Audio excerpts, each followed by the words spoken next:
This right here is the DJI Osmo Mobile 7P. P because of this little tracker bit on the bottom here. Now, I made a video on this gimbal and DJI liked it. And they said, hey, would you make a beginner's guide on the Osmo Mobile 7P, which I kind of laughed about because it's so simple to set up. I could teach it to you in like maybe 2 minutes. So today we are gonna do a quick start guide on the DJI Osmo Mobile 7P. And then also I'm gonna answer some of your guys' questions from the first video. A big one being about this microphone, the DJI Mic 2. At launch, it did not work with this gimbal. Does it work now? Stay tuned and I will answer that and more.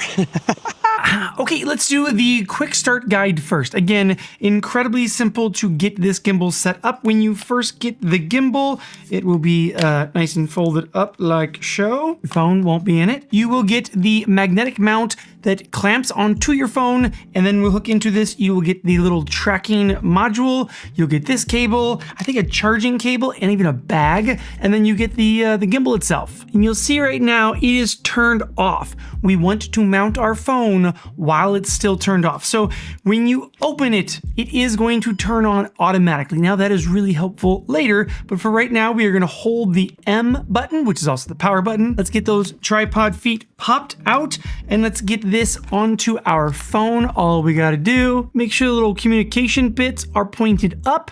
And then we want to kind of center this nicely on our phone. And then we just magnet it on. Now we are going to balance our phone horizontally before we turn on the gimbal. This is like a huge key to getting like the best results out of this gimbal, but also getting the longest battery life. The more stress that you're putting on the motors, the less battery life you get. So we are going to, with the gimbal completely turned off, I'm going to put my phone like this and then let it go.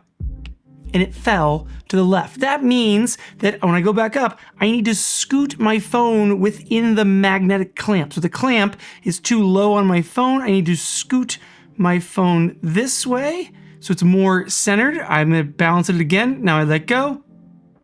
Ooh, it leans like the tiniest bit, but I would tell you, I'm pretty happy with that. That's fairly balanced. That's about perfect. It's not gonna get much better than that. And if you know that you're gonna use the tracker right away, let's just go ahead and click that on. I'm going to click it on in the forward alignment, but if you're going to use the front facing camera, you just press the unlock button, pull this off, turn it around, and put it facing yourself. Again, I am going to put it as if I am filming other people. So let's go ahead and use that M button again, which is the mode button, but we're gonna also use that to turn on the gimbal.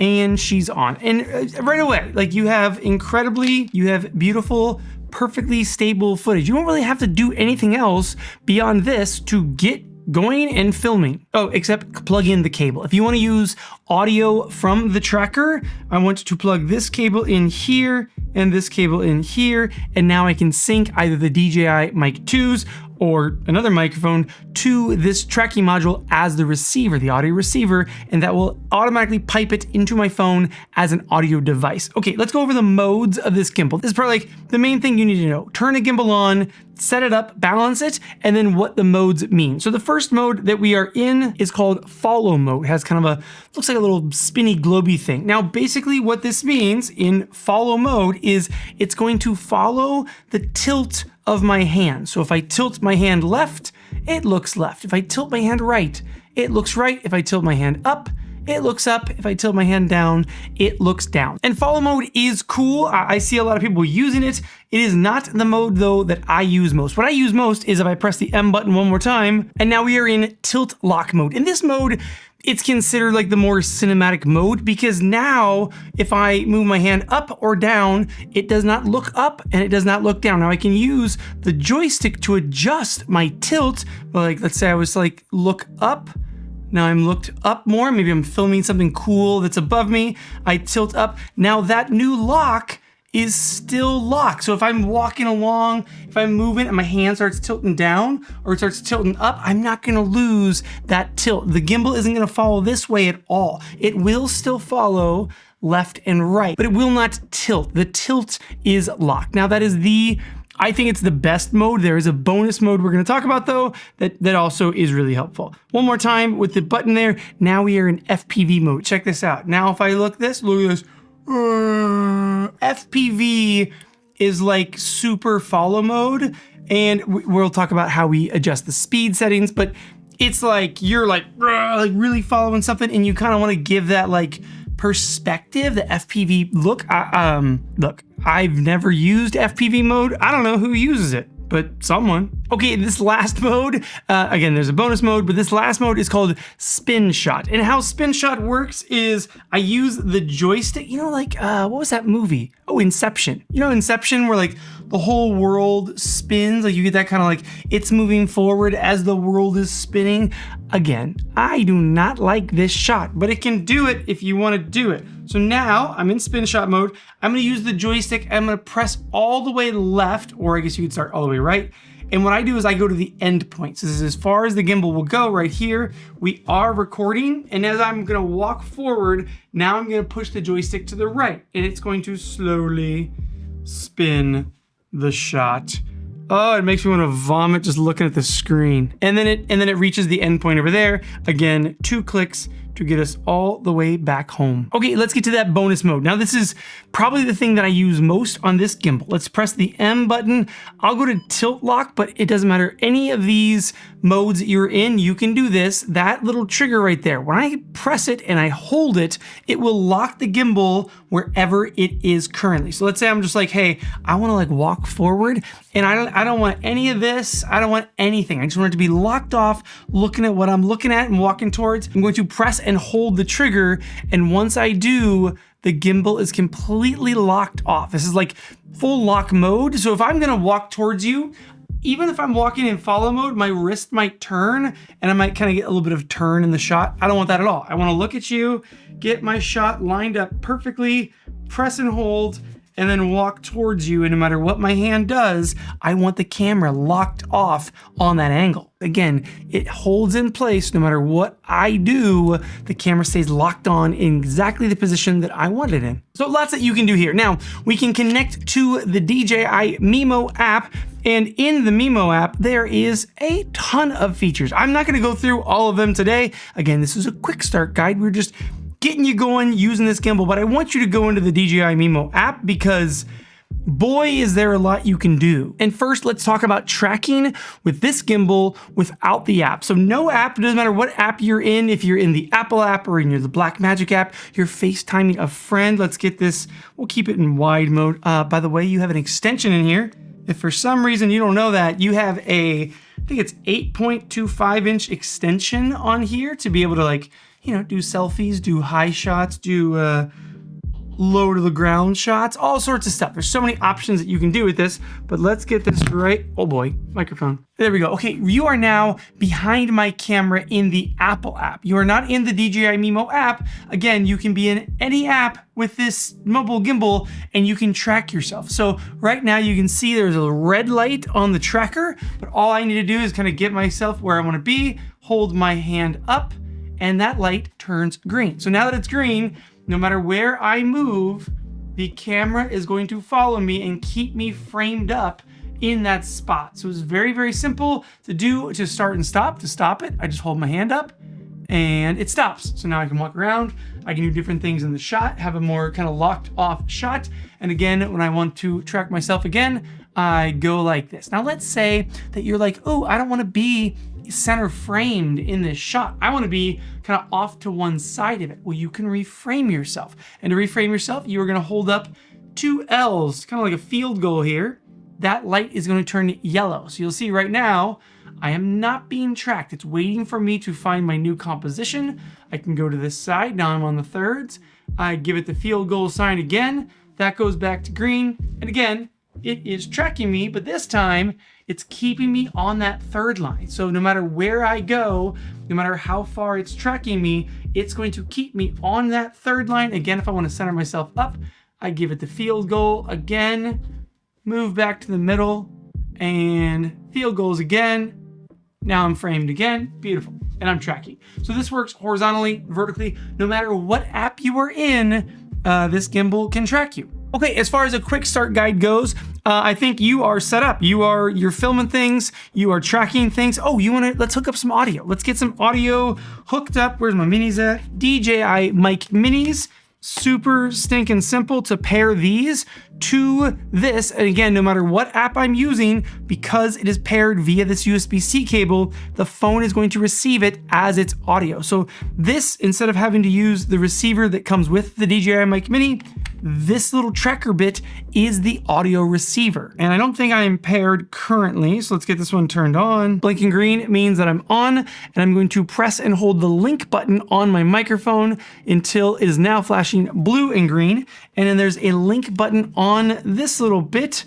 I'm gonna press and hold that until this guy starts flashing. And now I am blue, which means that this microphone is now the audio for this gimbal. And now the audio is going to wirelessly beam from here to this receiver and into your phone. Again, in the Apple Camera app. And now you can see, no matter where I go, I'm tracking myself with this gimbal setup, and the audio is coming from this lav. So you can hear the microphone that is right next to my camera, which is the main microphone that I use in this studio setup, but you also hear the lav mic. And the lav mic is obviously much, much better if you are walking around, you're doing something over here, you're trying to talk to camera, maybe I'm showing you something back here, having a lav on you, incredibly helpful. And that is your quick start guide. How to use it, how to link things up. Let's go over some questions from the last video. The first one up is a great review question. Can I use the magnetic clamp in a phone with a case on it? Yeah. Yeah, it kind of has like little wedges, and those wedges have like angles on them. Well, when your phone is not in a case, the wedges like really go all the way over your phone and like really hang on to it. If I put my phone in this case, which is my normal case, I'll admit it's not the thinnest case out there. Like it adds quite a bit of beef. Now they're kind of just pressing into the side of the phone, which it does hold and it does work, but much less secure. Do it without the case. I think it's better. Okay, next up is, I would like to see a video of you using this gimbal with a DJI Action 5 camera. That's not a thing. Like, this whole gimbal, like the whole setup, that's like just specifically for this phone clamp. Clicks on here. There is no way, even if you, wait, there you go, hello. There's no way to put an Action 5 on here, nor do you need to put an Action 5 on a gimbal. An Action 5 looks like it's on a gimbal, even when it's not on a gimbal. Does the tracking work if you move around the room and are not facing the camera? That's interesting. So let's go, same thing, I'll do it in the Apple app, so we know that we're not using like the apps, the Mimo's features here. Beautiful. Okay, back into the Apple app. I'm going to hold my hand up. Now we are tracking. I'm walking around. I'm now not looking. Not looking. Is it still tracking me? Is it? I'm not looking at the camera. Is it tracking me back and forth?